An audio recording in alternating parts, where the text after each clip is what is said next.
I was working with a parent the other day, and he said, Larry, I've got to tell you this story. He said, my son was doing his contribution. He was doing the dishes the other night. He started getting a little rambunctious, and I thought, wow, this isn't really fun to be around.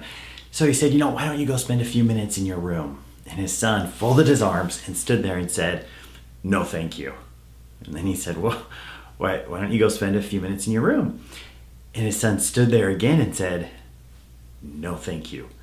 And he said, Larry, my initial instinct was, you gotta be kidding me. I can't believe he is doing this. So in his mind, he started thinking about what consequence can I give right then to settle this situation.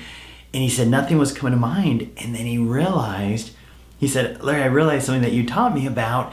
If you don't know what to do in that situation as far as a consequence goes, you delay it. You delay the consequence. And he said, and that's exactly what I did. I looked at him and I said,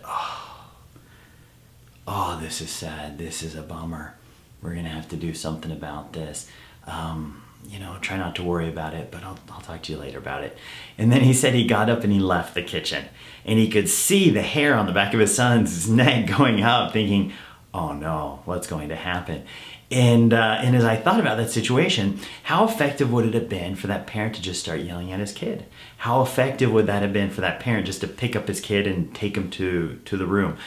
Any consequence given at that particular moment probably would have come off as a threat and probably would have come out as a consequence that you have no ability to enforce.